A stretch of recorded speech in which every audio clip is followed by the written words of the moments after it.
Selamat malam Tuan. Selamat malam Ahmad. Selamat datang di channel Misionaris Bercerita. Oke. Hari ini saya mengucapkan terima kasih banyak karena kesediaan Tuan untuk berbagi pengalaman misi. Kurang lebih belasan tahun ya. Belasan tahun berada di negara Kongo ini. Baik Tuan, kita mulai dengan yang paling awal, yang paling pertama. Tuan bisa perkenalkan nama dulu, asal. Oke, baik. Terima kasih, Ahmad. Nama saya Pater Cornelius Jogo Puka SVD. Biasa dipanggil Cornelius. Kalau di sini dalam bahasa Prancis mereka biasa panggil saya Corneille.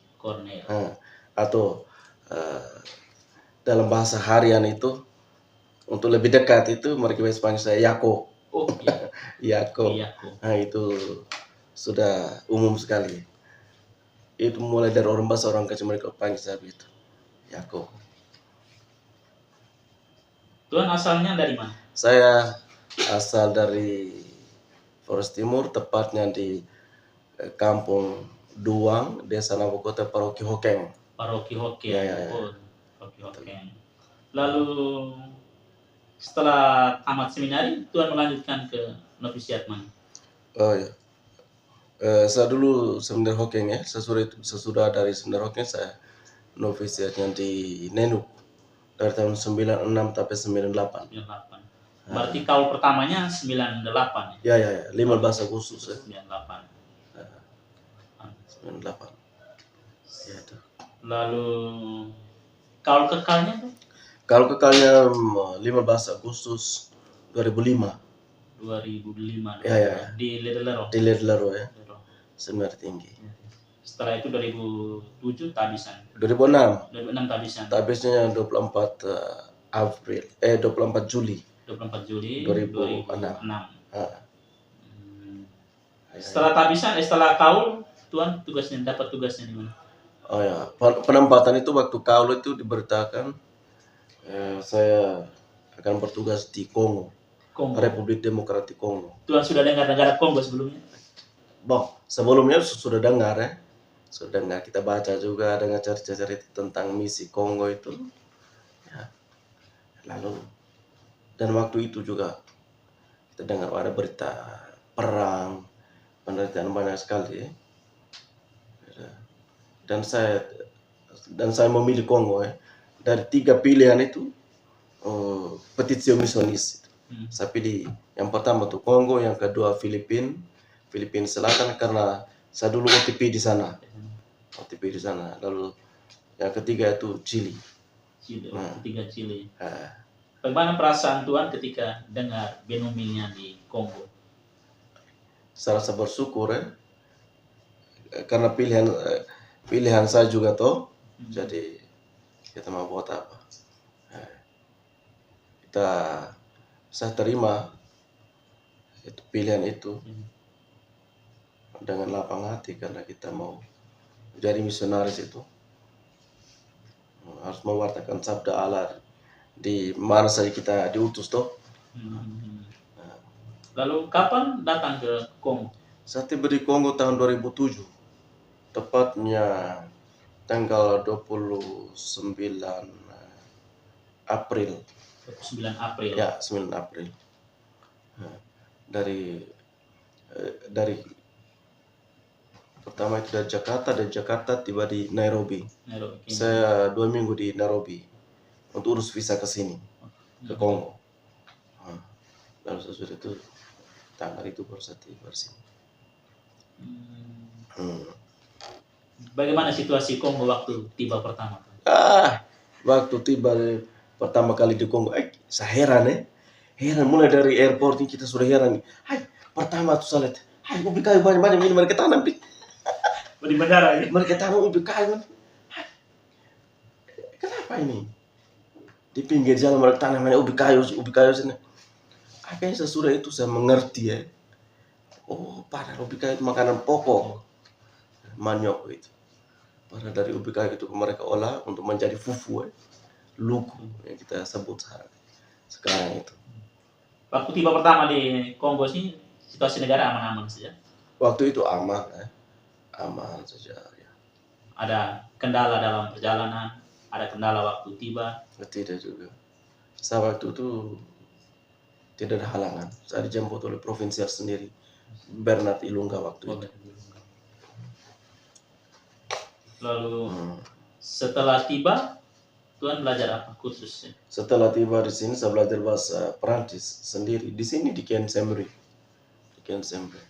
Bahasa Perancis. Bahasa Perancis dengan satu ibu waktu itu. Sesudah itu bertambah lagi 2 orang guru.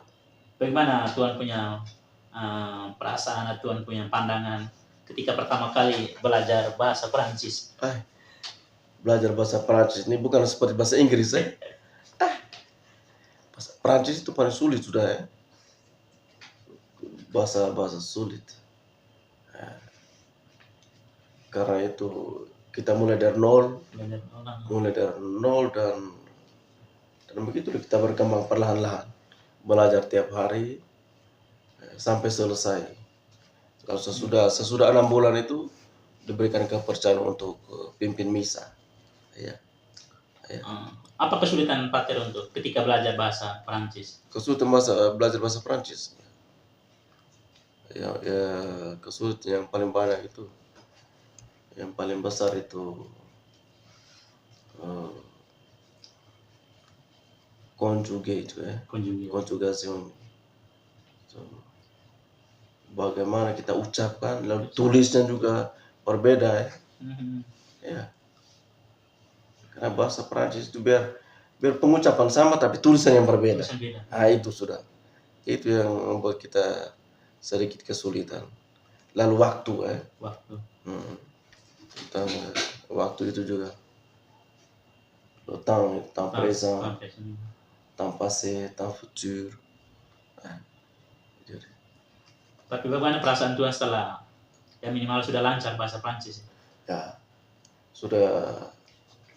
sudah tahu bahasa Prancis, sudah bisa omong, sudah bebas artinya sudah bisa jalan ke sana kemari, tidak mengalami kesulitan dalam berbahasa. Itu saya rasa luar biasa. Setelah bahasa Prancis Tuhan ambil bahasa apa lagi? Setelah belajar bahasa Prancis selama 9 bulan, saya teruskan belajar bahasa Kikongo di Bandundu selama 2 bulan. 3 bulan. Hampir 3 bulan. Tapi sebenarnya 2 bulan saja. Kikongo bagaimana? Agak susah ya Kikongo. Kikongo saya tidak terlalu merasa sulit karena pengucapan juga sama seperti yang kita tulis. Jadi macam dalam bahasa Indonesia juga hampir seperti itu. Sehingga tidak terlalu mengalami kesulitan. Jadi setelah semua proses belajar bahasa, belajar juga kultur juga budaya juga ya. Tuhan pertama kali ditempatkan di paroki mana? Saya pertama kali ditempatkan di misi Katolik Tumikia paroki Saint Pierre et Jean Tumikia. Di sana saya mulai dari tahun 2008 sampai 2013. Sesudah 2013 sampai 2019 saya dipindahkan di misi Katolik Beno. Dari Beno 2019 saya dipindahkan ke Parwas Saint Esprit Kenge. Sampai sekarang. Di Kenge. Sampai sekarang.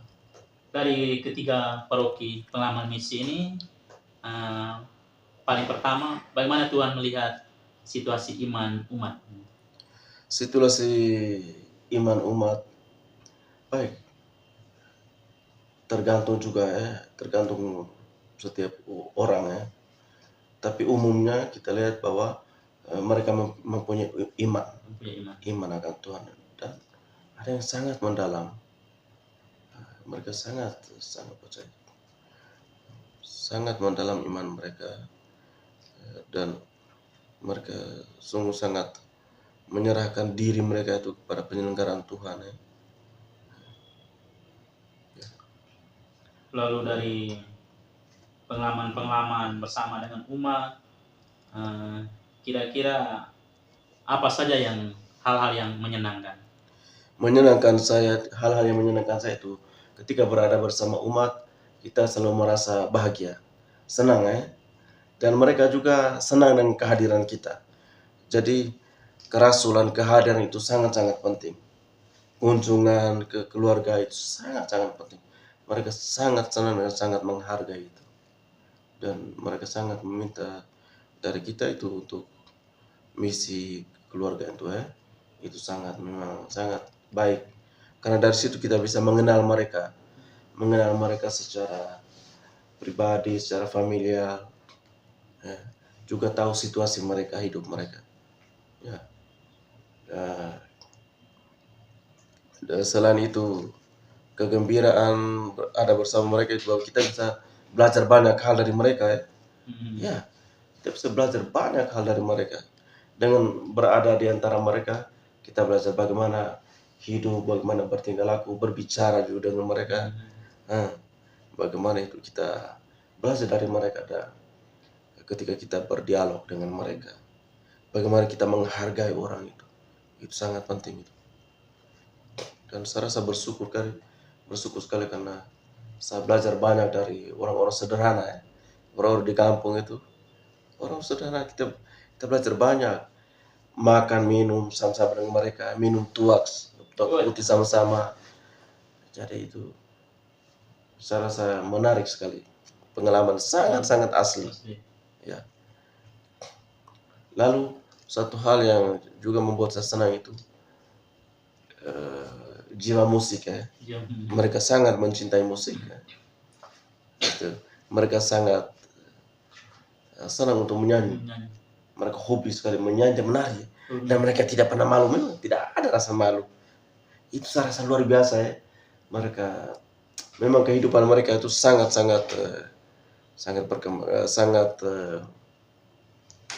menarik dalam hal ini ya. Karena itu liturgi mereka juga sangat hidup ya. Liturgi sangat hidup. Karena selalu menari, menyanyi, tepuk tangan. Dan itu memberikan suatu kegembiraan tersendiri.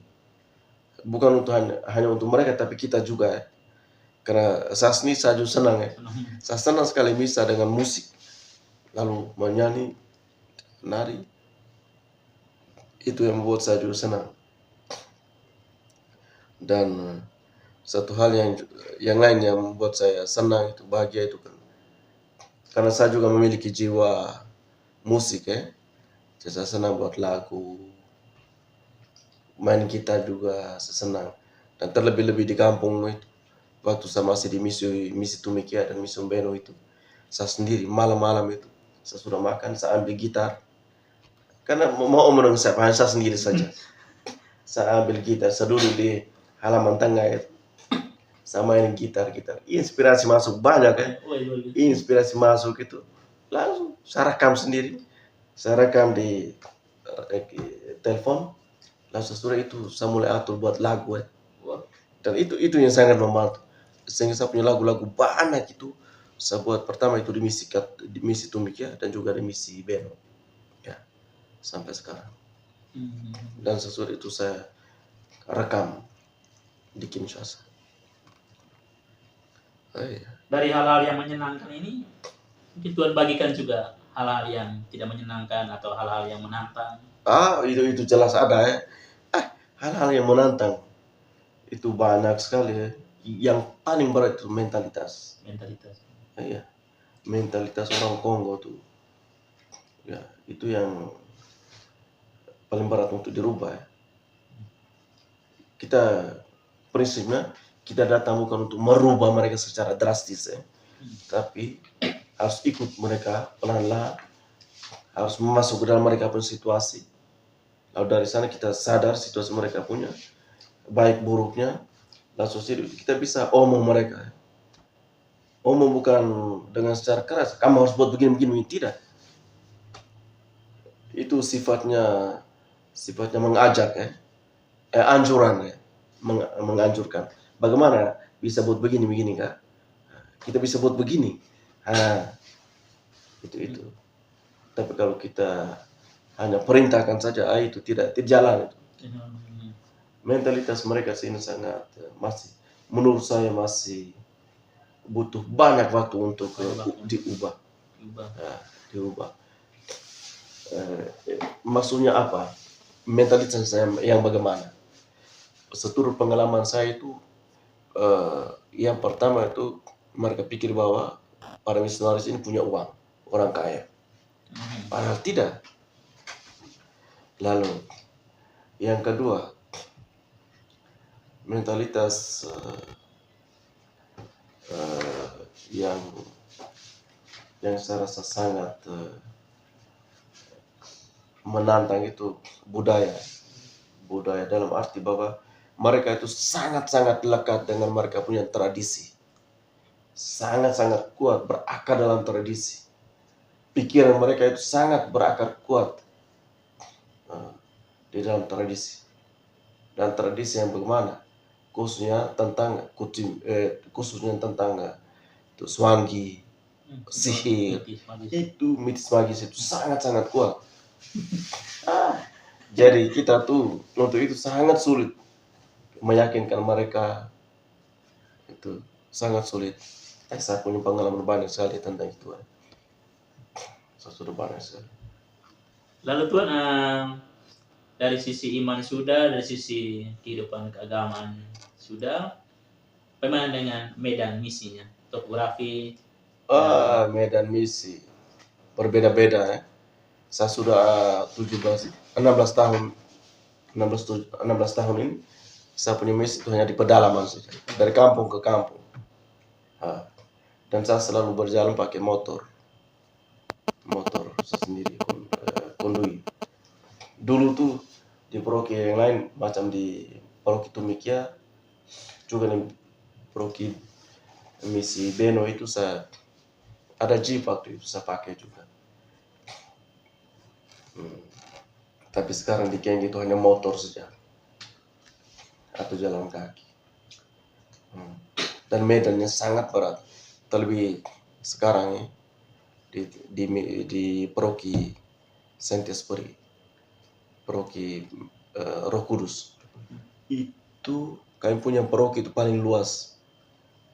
Jaraknya yang paling jauh itu 135 km. Dan kami punya paroki punya 18 stasi. 18 stasi tapi mencakupi ratusan kampung. Ya, ratusan kampung. Banyak, jadi luas. Dan jalan juga berat, naik turun gunung, pasir lagi. Wah, susah. Pasir.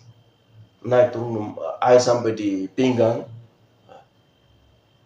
Saya sudah mengalami banyak sekali. Itu menantang ya. Dalam misi.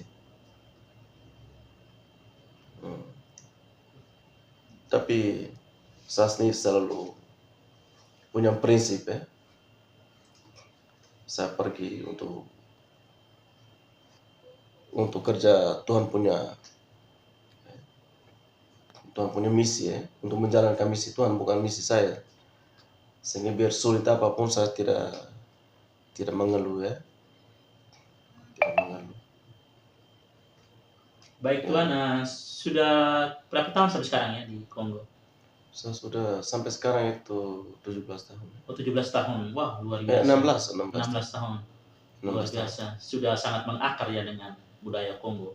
Sudah. Saya kenal baik. Kenal baik. Kenal baik. Walaupun yang lainnya tergantung dari tempat juga ya. Tapi di tempat yang saya pernah hidup itu saya sudah tahu.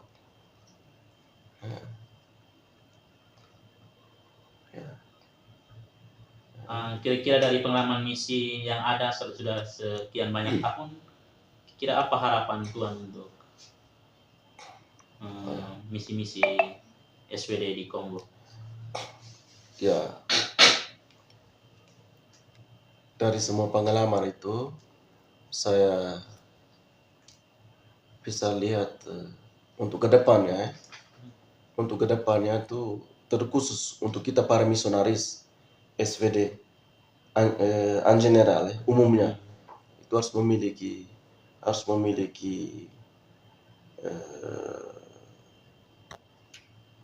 esprit combattant, ya, semangat berjuang, keluh semangat berjuang juga tetap semangat ya, senantiasa walaupun sulit tetap semangat juga tidak putus asa ya, itu sangat penting sekali ya, sangat penting juga ya,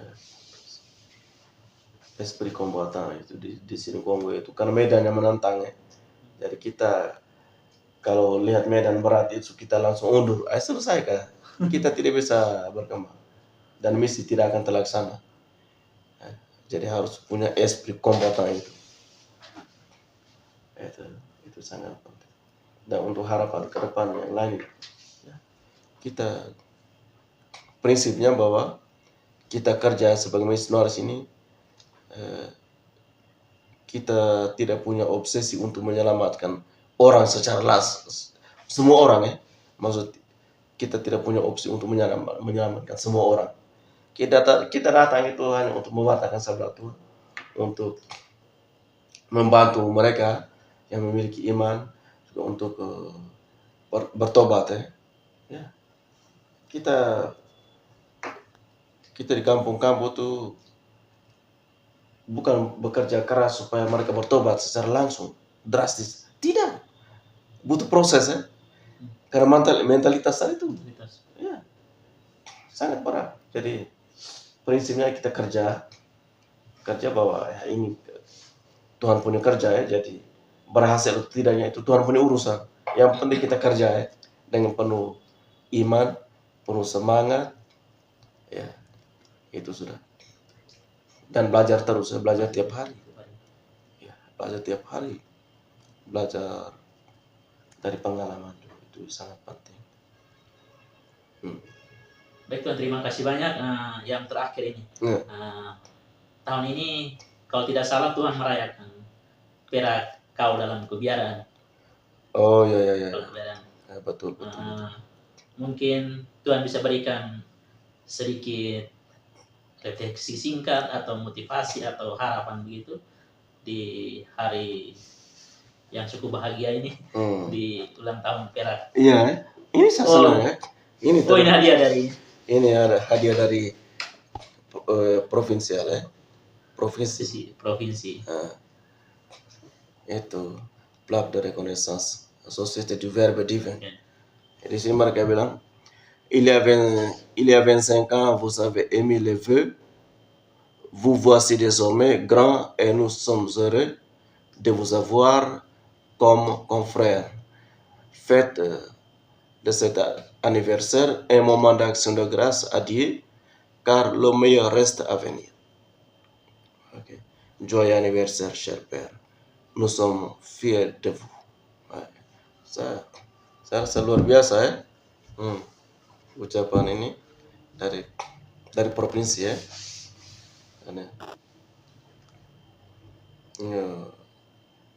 Artinya sudah 25 tahun ini ya, yang mereka tulis di sini nih, sejak dari sekarang itu kamu sudah besar ya. Sudah dalam arti matang ya, mungkin dalam arti itu ya. Oke Tuhan, terima kasih banyak. Terima kasih ya, terima kasih banyak, selalu semangat di tanah misi. Kita doa sama-sama, semoga Tuhan senantiasa memberkati karya misi SWD, karya misi Tuhan di negara Kongo. Baik, terima kasih juga, Mas. Baik, terima kasih.